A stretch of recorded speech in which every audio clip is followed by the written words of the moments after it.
Experts say that the number of prostitution in all epochs was the same, regardless of which state system was chosen, capitalism or socialism.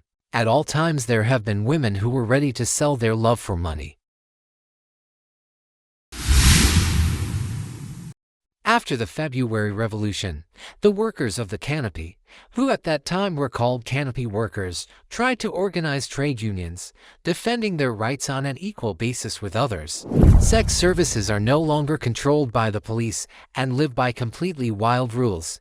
Even at that time, the expression communism, the grave and sexual life was popular. The Bolsheviks acted very simply. They declared prostitution a form of work evasion, but the prostitutes didn't care. Those who previously worked in legal brothels, and those who clung to customers on the street, continued to provide sex services, and most importantly, the ranks of priestesses of love were replenished by citizens who were completely far from it. During the day they could do their work at the factory, and in the evening they could go outside. Lenin hated prostitutes and considered them a huge threat to the revolutionary cause. During the time of war communism, he was afraid of riots and uprisings. Once he demanded to take prostitutes out of Nizhny Novgorod and shoot them. There were almost 200 prostitutes who distracted attention from the great, in his opinion, exploits of soldiers. A concentration camp for priestesses of love was created in Petrograd. During the Civil War and the War on Communism, the number of prostitutes decreased dramatically. No one wanted him to be put up against the wall and shout without talking. In the autumn of 1925, a young investigator interrogated a man who told about a lady. She was the widow of a general of the Tsarist army. The woman looks decent. Organized a brothel in Moscow right in the center of the city. It all started with the statement of an angry Soviet official. The relevant authorities found out that she involved married women, wealthy and frankly bored in prostitution. She met them in fashionable metropolitan ateliers, in ladies' hairdressers, and in expensive perfume shops. As a rule, these were the wives of the new Soviet nomenclature, who had a reliable and faithful Soviet husband. Abundance in the house, decent living space, all this did not make them happy. Then what do you need for happiness? The lady asked. One replied, I want love with a passionate stranger who would come and take me away. When Lenin raised the standard of living in Moscow, private shops and restaurants opened, men with money appeared, and the number of prostitutes increased dramatically. The government has been extremely inconsistent on this issue. At that time, their services were used by 40 to 60% of the adult male population. In 1922, the criminal code was adopted, which made it possible to prosecute pimps and brothel keepers. They were put behind bars for 3 years. Their property was taken away, but the number of outlets selling intimate services did not decrease from this. Since 1921, there has been a surge in prostitution in Moscow, and again in accordance with the law. There was prostitution of various levels, that is, there were prostitutes of high rank. They were also called professionals. They were dressed in fur coats and expensive things. In the 1920s, prostitutes occupied a lower position, looked like gray mice and served their clients in basements or right on the street. The base of prostitutes' dens was located even in the cemetery, in particular, in Moscow. In 1929, the harsh persecution of the priestesses of love begins. They were caught and sent to camps, to a system of special institutions, so that they would work for the benefit of the state. They were allocated some part of the hostel or former flop houses. The re-education began with a lecture on the dangers of sexually transmitted diseases. It was a special state program designed to distract women. Then the prostitutes were sent to some factory, and they coped with the help of hard work. They were supposed to have a beneficial effect on bed workers and infect them with a passion for work. In fact, as it turned out, the opposite was happening, and many workers, being under the influence of those girls whom they had to re-educate, fell under their influence.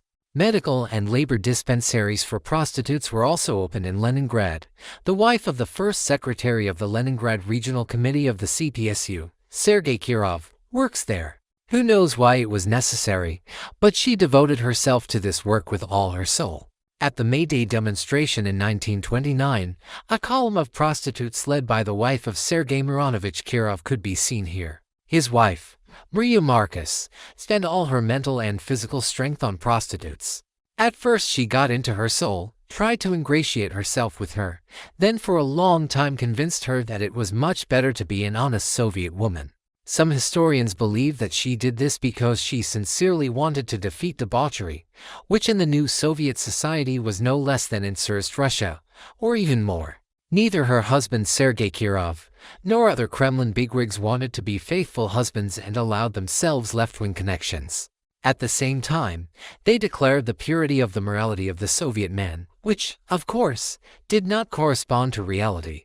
Morals in labor dispensaries increasingly resemble those in the camp, when female prisoners were beaten, raped, and subjected to other continuous humiliations. The correctional institution enjoyed the most terrible fame. There were legends in Moscow that prostitutes there were forced to dig up the graves of the capital's nobility in order to pull out of the coffin the jewels with which a person was buried. In 1930, when Stalin began the Great Terror, prostitutes began to be sentenced to prison on trumped-up charges. Drunkenness and domestic corruption were deliberately planted, and immoral behavior acquired the status of a state crime. Thanks to the efforts of the punitive authorities, organized forms of prostitution were destroyed. During the detention, the women who were walking along Tverskoy Boulevard yesterday in beautiful outfits, of course, did not understand what was waiting for them ahead. Few people are still familiar with the Holodomor, but only 3 years will pass, and at least one convict thrown behind bars will appear in every Soviet family. What is a camp? They will communicate in places of detention with decent women convicted, like them, on trumped-up charges. There will come a terrible time of big blood and huge lies. Body trafficking in the Soviet Union was considered a crime, and the sale of intimate services to a foreigner was an aggravated crime, but foreign guests were treated with painful suspicion. Everyone was considered spies and enemies of the Soviet regime. Girls who entered into intimate relations with foreigners immediately came to the attention of the KGB.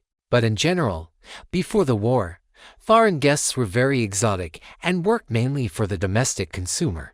It was very important to the Soviet authorities that foreigners worked well and were satisfied with everything in the House of Friendship of Peoples. What happened to these houses after the war? There are many fictions. They say that in the 45th, all the women who attended international clubs were loaded onto barges. They were taken to the North Sea, and the ships were torpedoed. Probably, this is a legend, but it is known for certain that all those who entertained English sailors, prostitutes, and ordinary Komsomol girls who were in love with overseas princes were sent to Gulag camps. In the first years of the Glasnost, society looked at the Great Patriotic War with different eyes. A lot of terrible, disgusting truth was revealed. The country also learned about prostitution in the Gulag camps, in which the camp authorities earned money in a club with a red flag hanging at the entrance. 8 to 10 women were brought out, and the man poured water on them until she stopped feeling it. After that, she was carried out into the cold by her feet. By morning she was frozen. In the mid-50s, currency prostitution flourished. The Soviet authorities also learned about the scale of this business from an article in one of the British newspapers, where a correspondent described in detail how Soviet priestesses of love work in it. And in the Kremlin they were horrified and grabbed their heads. During Khrushchev's time, when guests from 130 countries were invited, the Kremlin and Gorky Park became real masterpieces. And they all fell under the charm of ladies of easy virtue. They are quite inexpensive, $10 to $20. At the second festival in a few weeks, the police managed to catch several people. It turned out that Soviet girls were able and ready to sell. They sincerely beat the faces of these girls who were walking with foreigners, and there was also such a wonderful tradition in quotation marks that these girls were cut like boys so that everyone could see that you were walking with a foreigner. The authorities were shocked by the statistics on the number of sexually transmitted diseases in the Soviet Union, and it was immediately classified, because millions had mild problems that could be cured, and hundreds of thousands of Soviet citizens had syphilis. The authorities decide on compulsory treatment of such people. The doctor had the right, if the patient refused, to forcibly hospitalize her by calling the police from the nearest police station.